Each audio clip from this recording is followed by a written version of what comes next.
오늘 말씀은 마태복음 17장 14절에서 23절까지 말씀을 가지고 변화산에서 내려와야 합니다 라는 말씀을 갖고 함께 은혜를 나누도록 하겠습니다. 혹시 여러분들은 우리 성도님들은 수도원이라고 하는 데를 가보신 적이 있는지 모르겠습니다. 저는 개인적으로 교사 시절에 태백에 있는, 강원도 태백에 있는 예수원이라는 곳에 다녀온 적이 있었습니다. 예수원은 대천덕 신부님이 세운 그런 신앙 공동체입니다.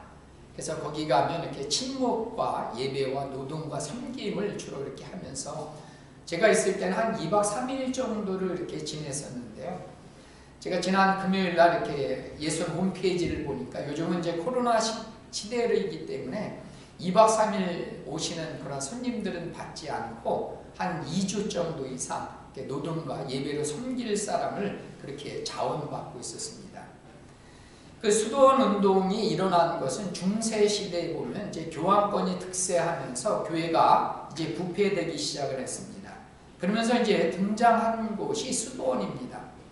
그래서 기독교가 가지고 있는 본연의 그러한 영성을 되찾고자 하는 데서 이 수도원 운동이 시작이 됐습니다.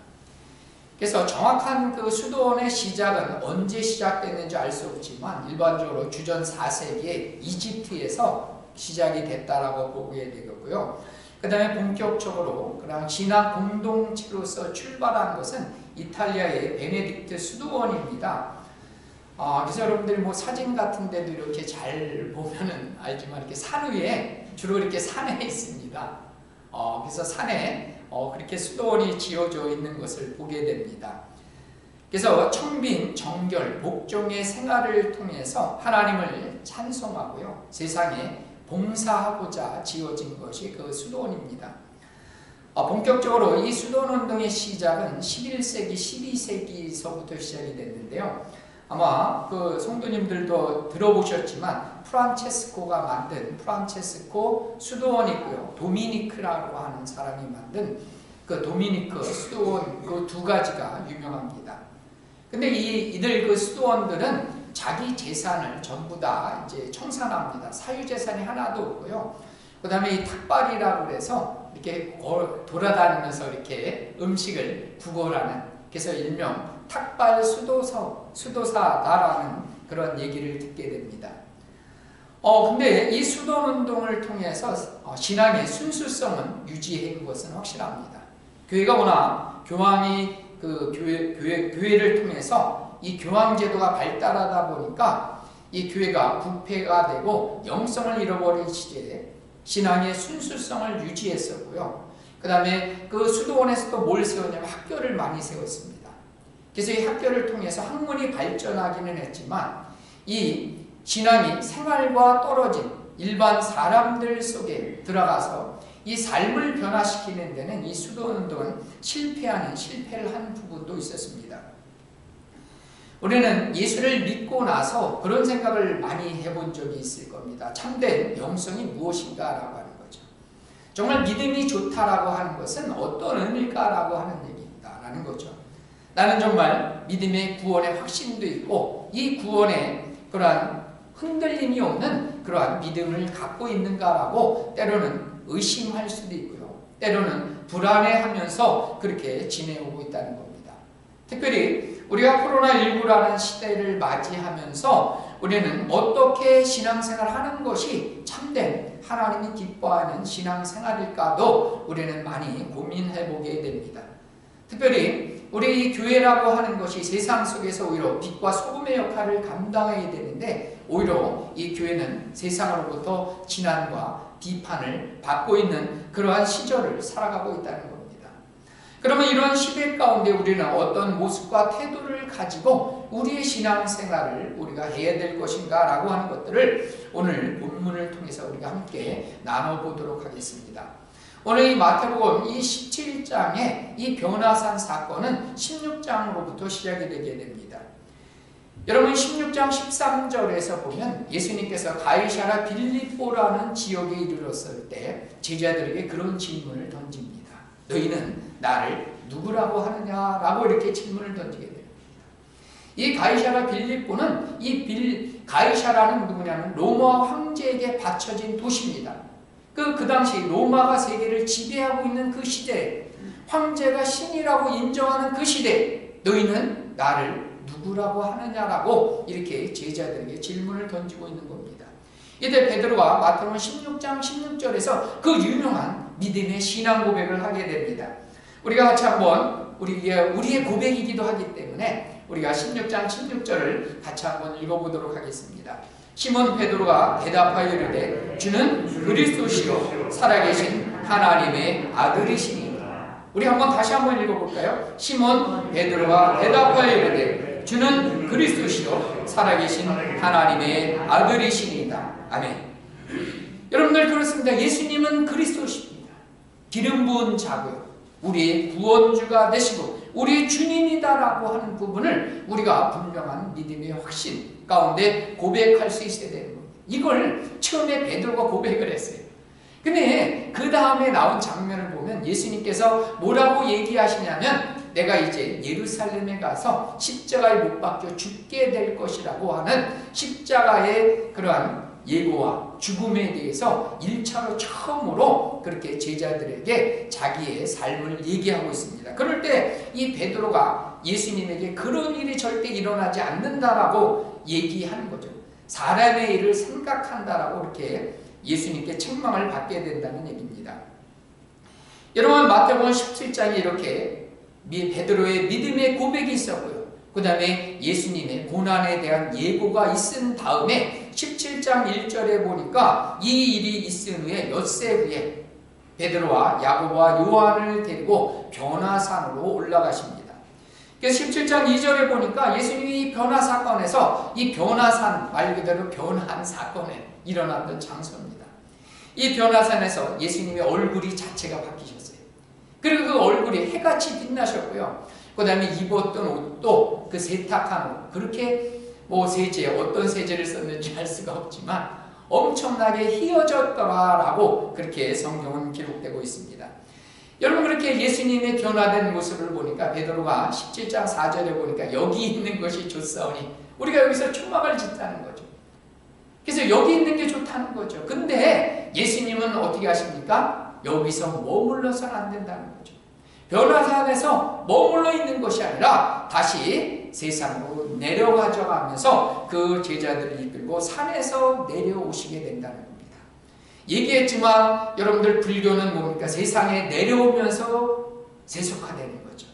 여러분 반면에 기독교는 뭡니까? 오히려 도망가면서 산속에 숨으면서 저는 개인적으로 그런 생각을 해보게 됩니다.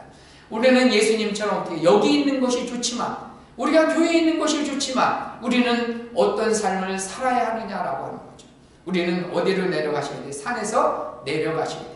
교회에서 죄송하지만 나가셔야 되는 거예요. 여기 있는 게 좋지만 우리는 세상 가운데 나가야 된다는 얘기입니다. 여러분들께서 산에서 내려왔을 때 딱 14절에 보니까 그 밑에 상황이 어떤 상황이에요? 14절에서 보니까 내려와 보니까 어떤 사람이 예수님 발 앞에 엎드리는 거예요. 그래서 왜 엎드려요? 당신의 아들이 그만 간질에 걸리고 귀신에 들렸는데 그 남아있는 제자들에게 고쳐달라고 쫓아달라고 그렇게 간청을 했는데 제자들이 어떻게 됐어요? 쫓아내지 못한 상황이 되는 겁니다. 그래서 16절에 보니까 능히 고치지 못하더이다. 이게 현실이라는 거죠. 여러분 제자들은 귀신 들려 간질이 들린 그 어린 소자 한 명을 고치지 못하는 상황이 발생하고 있다는 겁니다. 여러분들 이렇게 고치지 못하는 상황뿐만 아니라 동일한 성경 본문인 마가복음 9장 14절에는 이 바리새인들과 서기관들과 변론하고 있다는 거예요. 논쟁을 벌이고 있다는 거죠. 그러니까 이 제자들은 그 고치지 못한 것들에 대해서 나름대로 변명을 하는 거죠. 그 다음에 이 서기관들은 어떻게 되니까 그들의 능력이 없음을 일종의 책망하고 비판하고 있는 이런 상황이었다는 얘기입니다. 이렇듯 여러분 우리가 살고 있는 시대는 교회가 교회되지 못하는 그러한 상황 속에서 살고 있다는 겁니다. 여러분 기독교인들이 진정한 믿음이 없고 능력이 없는 삶을 살아가기 때문에 오히려 세상 가운데 어떻게 돼요? 비판받고 책망받고 있는 그러한 삶을 살아갈 수 있다는 얘기입니다. 여러분, 우리는 혹시 그 혹세무민이라고 하는 단어를 들어본 적이 있을 겁니다. 혹세무민이라는 얘기입니다. 여러분, 혹자는 미혹한다는 거죠. 어지럽게 만든다는 거죠. 여러분, 이 무자라고 하는 것은 뭐냐면 이 말씀을 가지고요, 이 공교하게 이 무당 무자입니다. 이 무자가 무당할 때 무자인데, 이 무당들이 여러분 구슬할 때 어떻게 합니까? 칼을 휘두르죠. 그래서 양쪽 변에 이 사람인 변이 아니라 원래는 이 칼자의 모습입니다. 칼이 두 개를 가지고 휘두르면서, 이것은 뭐냐면 사람들을 거짓으로 속이는 모습을 그 무자입니다. 이게 성경이 너무 정확한 거예요. 사람들을 그냥 휘둘러대면서, 허공에 휘둘러대면서 사람들을 미혹하고 속인다라고 하는 겁니다. 그래서 이 표현의 의미는 뭐냐면 그릇된 이론이나 믿음을 이용해서 사람들을 속이고 그들을 이용해서 자기의 이익을 추구하는 그러한 사람들이나 종교 교주, 철학자들의 모습을 일컫는다는 얘기입니다. 우리가 믿는 기독교가, 그리고 예수님이 혹세무민하는 그러한 종교가 돼서는 안 된다는 겁니다. 분명히 우리가 믿는 하나님은 어떤 분이세요? 살아계신 하나님이시고, 아멘이시죠. 능력으로 역사하시는 하나님이 되셔야 된다는 겁니다. 이 땅 가운데 살아계신 하나님의 모습이 우리의 삶을 통해서 드러나고 증거되는 삶을 살아야 될 줄 믿습니다. 그러면 우리는 오늘 말씀을 통해서 우리는 어떤 삶을, 그러한 시대 가운데 여전히 고치지 못하고 능력이 없는 시대, 그 다음에 기독교가 비난받는 그러한 시대 가운데 우리는 어떤 삶을 살아가야 되는지를 오늘 말씀 세 가지를 통해서 우리가 함께 나눠보도록 하겠습니다.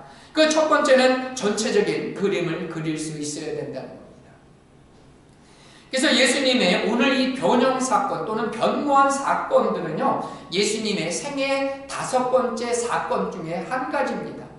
예수님의 생애 동안 일어났던 5가지 사건을 뭐냐면, 첫 번째는 성육신하신 겁니다. 말씀이 육신이 돼서 이 땅에 오신 겁니다. 인카네이션이라고 하고요. 두 번째 사건이 오늘 변화 사건입니다. 그래서 트랜스피규레이션 하는 겁니다. 바뀌어진 거죠. 그 피규어, 모양이 바뀌신 거예요. 그래서 예수님의 변모 사건은 언제 일어났어요? 고난과 부활과 승천 이전에 일어난 겁니다. 그 다음에 십자가의 고난, 십자가에 달려서 크로스피케이션 하는 겁니다. 그 다음에 부활하신 거죠. resurrection 하시고 ascension, 그 다음에 승천하신 것이 예수님의 그런 생애에 일어났던 5가지 사건 중에 하나입니다.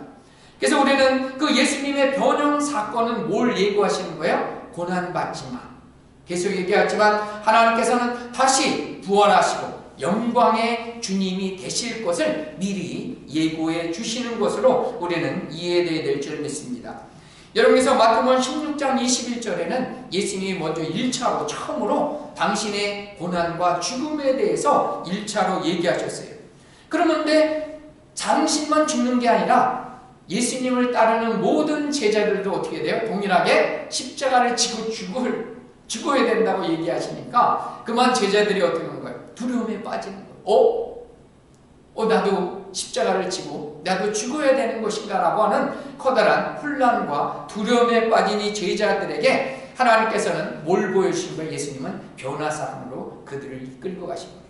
그래서 너희들이 죽게 되고 그 죽음에서 끝나는 것이 아니라 영광의 모습으로 변할 거라고 미리 예고편을 보여주는 겁니다. 그래서 이 변화 사건의 상황들은 죽지만 결국 십자가의 그러한 죽음과 부활과 승천과 영광의 주님이 될 것이라고 하는 것을 보여주고 있다는 거죠.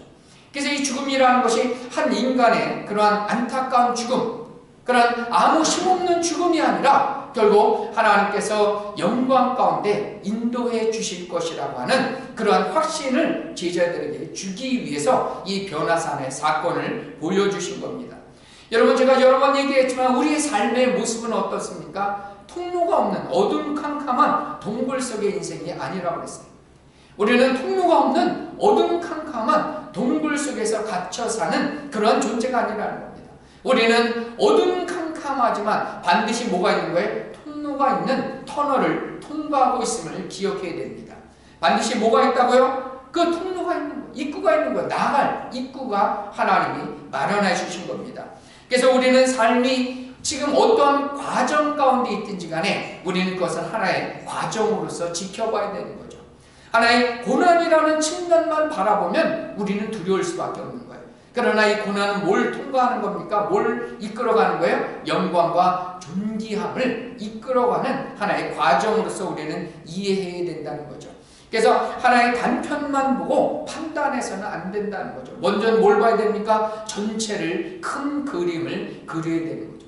믿음 안에서 하나님이 하시는 일들을 바라보게 되면 우리는 어떻게 됩니까? 실족하지 않는 거예요. 오히려 그런 하나의 과정이 오히려 뭘 의미하는 겁니까? 감사의 조건이 될 수 있다는 거죠. 아멘이시죠? 그것이 어려움과 고난과 혼란이지만 오히려 그것은 어디로 이끄는 거예요? 우리로 하여금 영광과 존귀로 이끌어가는 하나님의 계획 속에 우리는 그 안에 있음을 기억하는 저와 여러분들 되시기를 축복합니다. 그래서 우리는 그 전도서 3장 11절 말씀을 우리는 잘 기억할 수 있어야 됩니다. 우리 전도서 3장 11절 말씀을 한번 읽어보겠습니다. 하나님이 모든 것을 지으시되 때를 따라 아름답게 하셨고 또 사람에게는 영혼을 사모하는 마음을 주셨느니라. 그러나 하나님이 하시는 일의 시종을 사람으로 측량할 수 없도다. 아멘. 여러분 그렇습니다. 여러분 하나님이 때를 따라 우리의 삶을 아름답게 하시는 거예요. 단지 우리는 그 때를 모르는 거예요. 그러나 우리가 기억해야 될 건 뭐예요? 그 하나님이 반드시 우리의 삶을 아름답게 하신다는 거죠. 존귀와 영광을 씌우신다는 것이 우리가 그 과정에 있음을 우리는 기억해야 될 줄 믿습니다. 그래서 지금이 우리가 어떤 삶을 살든지 간에 우리는 기억해야 됩니다. 하나님의 계획 안에 있음을. 우리는 그 과정을 통과하고 있음을 그 전체적인 그림 안에서 나의 삶을 바라보는 저와 여러분들 되시기를 축복합니다. 여러분 두 번째, 우리의 삶은 어떻게 사냐면 생명력 있는 믿음을 가져야 된다는 겁니다. 어떤 믿음이요? 믿음인데 생명력 있는 믿음의 소유자가 되어야 된다는 얘기입니다. 여러분들 제자들은 간질에 걸려서 귀신 들려 간질에 걸려있는 그러한 어린 소자 한 명을 치료하지 못하고 있었어요. 그랬을 때 예수님은 17절에 뭐라고 얘기하십니까? 믿음이 없는 패역한 세대라고 얘기합니다. 능력이 없는 예수님을 3년이나 따라다녔는데 그 고치지 하나의 그 아이를 고치지 못하는 것을 보면서 17절에 뭐라고 얘기하세요? 믿음이 없고 패역한 세대라고 얘기하십니다. 그러면서 이 책망하시는 모습을 우리는 보게 됩니다. 여러분들 근데 이 책망을 우리도 들을 수 있다는 얘기죠. 왜냐하면 이 우리가 사는 이 세상은 그렇게 호락호락하지 않다는 거죠. 분명히 성경은 요한복음 12장 31절에 이 세상의 임금, 세상을 다스리는 존재가 누구인가라고 했을 때 사단이라고 했어요. 사단. 물론 하나님이 한시적으로 이 사단에게 모든 권한을 넘겨준 겁니다. 사단은 자기 때가 있어요. 영원히 이 세상을 다스리지는 않지만 우리가 사는 이 세상의 임금이 누구냐면 사단이에요. 그래서 사단이 하는 것은 우리는 때로는 어떻게 합니까? 미혹합니다. 때로는 우리를 미혹해. 그래서 하나님을 믿지 못하게 만드는 거예요. 때로는 이 사단은 돈과 권력과 그 다음에 사단이 하는 것은 뭐냐면 두려움을 주는 거예요. 이 두려움을 줘서 하나님을 섬기지 못하고 오히려 이 사단을 섬기게 만드는 것이 사단의 전략입니다. 여러분 이런 그 세상 가운데 사단이 세상을 우리를 미혹하고 돈과 권력을 통해서 또는 두려움을 통해서 우리를 넘어뜨리려고 하는 이 세대 가운데 우리는 어떻게 살아야 되느냐라고 하는 거죠. 이럴 때 우리가 중요한 것은 뭐냐면 오늘 말씀해 보니까 하나님은 엄청난 믿음을 요구하시는 게 아니에요. 오늘 말씀해 보니까 어떤 믿음을 하세요? 겨자씨 하나만큼만. 얼마나 감사해요. 하나님이 우리에게 요구하시는 건 뭐냐면 겨자씨 하나만큼만 그 믿음을 가지라는 거예요. 여러분 이스라엘의 3월 중순에서 4월 초순에 보면 노란 꽃이 보여요. 우리나라 이제 제주도서부터 이제 유채꽃 비슷한 꽃입니다. 그래서 이 제주도에 가보면 이 노란 유채꽃이 피는데요. 이 이스라엘 땅에도 이 유채꽃처럼 노랗게 이제 겨자씨 꽃이 핍니다. 근데 이 겨자씨는요, 하나에 지름이 1mm도 안 됩니다. 그리고 700g, 700분의 1g. 그 말은 뭐냐면 700개가 모여야지 그 1g이 된다는 거예요. 그래서 그 전에 그 고향교회에 있었을 때 그 목사님이 성지순례를 다녀오셨어요. 성지순례 갔다 오시고 나서 선물을 준 게 뭐냐면 그 책갈피에 겨자씨 하나가 담겨져 있는 거를 사갖고 오신 적이 있으셨어요. 그래서 그걸 지금은 잊어버렸지만 이 사진에는 이게 되게 크게 보이지만 겨자씨가 여러분들 그 참깨씨보다 훨씬 적습니다. 그래서 하나님이 우리에게 원하시는 건 뭐예요? 겨자씨만큼만 믿음이 있으라는 거죠.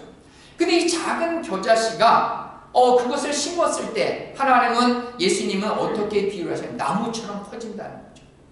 그리고 나무처럼 커져서 새가 깃들 만큼 자라게 된다라고 말씀하십니다. 마태복음 13장 31절 32절에서 예수님은 뭐라고 계시냐면 같이 한번 읽어볼까요? 또 비유를 들어 이르시되 천국은 마치 사람이 자기 밭에 갖다 심은 겨자씨 하나 같으니 이는 모든 씨보다 작은 것이로되 자란 후에는 풀보다 커서 나무가 되매 공중의 새들이 와서 그 가지에 깃들이니라. 아멘. 여러분, 겨자씨는 풀이에요, 풀. 근데 나무가 될 수 없어요. 근데 예수님이 이렇게 말씀하신 것은 커다란 나무처럼 새들이 깃들 만큼 그렇게 엄청나게 커진다는 의미예요. 그래서 여러분, 실제적으로 제가 사진에서도 보였지만 이 겨자씨는 뿌리면 어떻게 되냐면 온 산에 퍼지게 됩니다. 온 산에 퍼지게 되는 거예요. 그리고 이 참고적으로 이 겨자씨는요, 만병통치약이라고 해요. 이 겨자씨 그 씨가, 그래서 보니까 뭐 해독제로도 쓰이고 치통, 천식, 간질, 변비, 뭐 염증에도 좋고 뭐 모든 것들을 다 치료한다는 그런 약효 성분이 있다라고 합니다. 여러분들께서 이 겉으로는 보잘것없는 그 씨 하나가 그 뿌렸을 때 온 산을 덮을 만큼 그렇게 커져 간다는 의미예요. 그리고 그 나무는 모든 사람들에게 필요한 존재가 된다는 얘기예요. 처음에는 보잘것없지만 그 씨가 뿌려졌을 때 그 씨 하나는 온 산을 덮는 거예요. 여러분들의 가정에도 덮이고요, 이 청주 시내까지 다 덮입니다.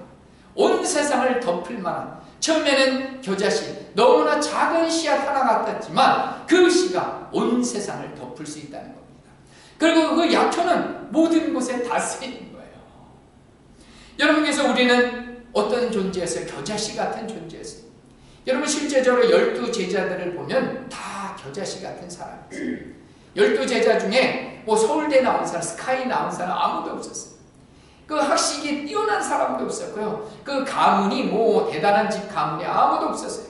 세상 가운데 그런 다 쓸모없이 버려질 그런 존재들이었지만 그들이 그리스도 예수 안에 심겨져 있을 때 그 믿음으로 말미암아 그들이 어떻게 됐습니까? 세상을 옮길 만한 그러한 믿음의 소유자가 된 줄 믿습니다.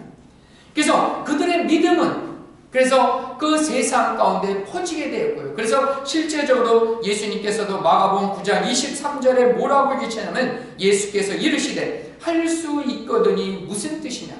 할 수 있거든이 무슨 뜻이냐? 능치 못할 일이 없다라고 합니다. 여러분, 이 믿는 자에게는 능치 못할 일이 없는 겁니다. 아멘이시죠? 그것이 우리가 가졌던 그 믿음이 겨자씨 하나만큼만 가지고 있는 믿음이 있다면, 여러분 오늘 말씀에도 보니까 어떤 일을 해요? 겨자씨만한 믿음이 산을 옮길 수 있다는 얘기예요. 아멘이시죠?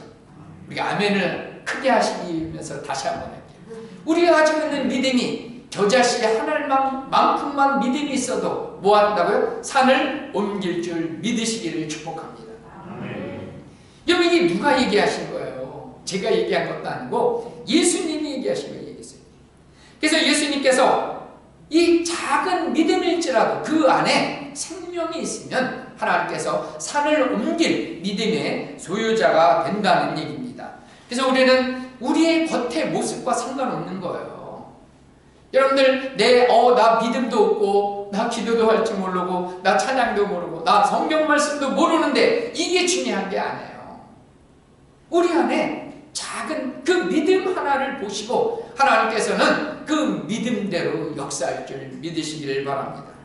그래서 우리가 우리의 작은 믿음을 들었을 때 하나님께서는 산을 옮기게 되고요, 오병이어의 기적을 만드시고 우리의 삶에 놀라운 하나님의 역사를 일으켜 나갈 줄 믿으시기를 바랍니다. 여러분, 세 번째는 우리가 뭐냐면 기억해야 될 것은 기꺼이 십자가를 지는 삶을 살아야 된다는 겁니다. 여러분, 예수님께서 이렇게 얘기하신 다음에 다시 한번 22절, 23절에 보니까 다시 뭐라고 얘기하세요? 두 번째로 이제 예수님께서 이제 십자가에 죽으시고 고난받을 것을 얘기해요. 그렇게 얘기했는데도 여전히 그들은 두려움에 빠진 거예요. 그러나 예수님이 뭘 보여주셨어요? 이미 변화산의 사건을 통해서 너희들이 두려웠고 그렇게 떨는 존재가 아니라 이미 죽지만 다시 살아나고 하나님의 영광에 이를 것을 이미 보여줬으면 이제 어떻게 하셔야 돼? 그들이 기꺼이 감사하면서 담대하게 세상 가운데 살아가는 존재가 되어야 되는데 여전히 그들은 23절에 보니까 매우 근심하는 모습을 보이게 되는 거예요. 여러분, 우리는 이 제자들 12제자가 그런 거예요. 근데 우리는 이제 어떤 삶을 사셔야 돼? 매우 근심한 것이 아니라 매우 기뻐하더라. 아멘. 왜 그렇습니까? 하나님의 영광에 이르는 길이기 때문에 그렇습니다. 그래서 여러분, 마태복음 2장 우리가 그 빌립보서죠. 빌립보서 2장 8절에서부터 11절에는 그 예수님의 고난과 십자가의 죽음과 그 죽음은 결국 뭘로 연결이 됩니까? 빌립보서 2장 8절 11절에 좀 길지만 같이 함께 읽어보겠습니다. 사람의 모양으로 나타나사 자기를 낮추시고 죽기까지 복종하셨으니 곧 십자가에 죽으십니다. 이러므로 하나님이 그를 지극히 높여 모든 이름 위에 뛰어난 이름을 주사 하늘에 있는 자들과 땅에 있는 자들과 땅 아래에 있는 자들로 모든 무릎을 예수의 이름에 꿇게 하시고 모든 이름으로 예수 그리스도를 주라 시인하여 하나님 아버지께 영광을 돌리게 하셨느니라. 아멘.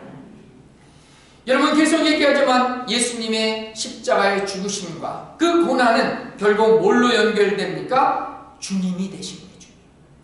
십자가의 고난을 통해서만 예수님이 비로소 주님이 되셨다는 겁니다.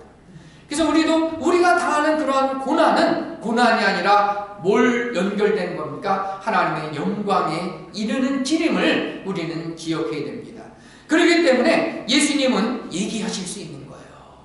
그래서 뭐라고 얘기하시는 거예요? 누가복음 9장에도 뭐라고 얘기하시는 거예요? 우리에게 이르시되, 우리 모두에게 이르는 거예요. 뭐라고 얘기해서 아무든지 나를 따라오려고 어떻게 하는 겁니까? 자기를 부인하고 날마다 자기 십자가를 지고 나를 따르라는 거죠.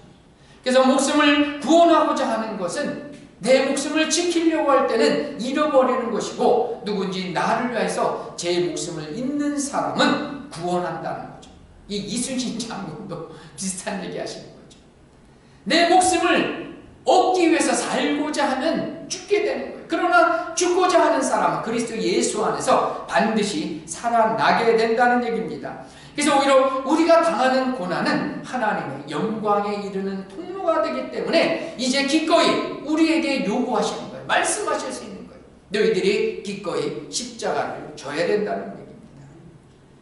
그래서 우리가 오늘 말씀을 정리하면서 우리가 져야 될 십자가가 있다는 거예요. 내가 감당해야 될 그러한 십자가가 있다는 거죠. 여러분, 그 고난을 또 그 십자가를 우리가 져버렸을 때는 얻는 것이 없어요. 그러나 지금은 고통스럽지만 우리가 기꺼이 예수님이 우리에게 맡기신 그 십자가를 질 때 우리는 뭐가 되는 겁니까? 비로소 구원받고 비로소 우리의 구원을 통해서 우리의 그러한 생명을 통해서 많은 사람들이 구원에 이르게 될 줄 믿습니다. 여러분, 그래서 우리는 이 믿음이 교회 안에서 머물러서는 안 된다는 거죠. 우리는 산속에서만 존재하는 수도원이 아니라는 거죠. 여러분, 이 수도원의 역할은 너무나 훌륭했어요. 그러나 그 수도원이 세상 가운데 나가지 않은 거죠. 여러분, 우리는 이 예수님처럼 변화산에서 어떻게 하셔야 돼요? 내려가야 된다는 거죠.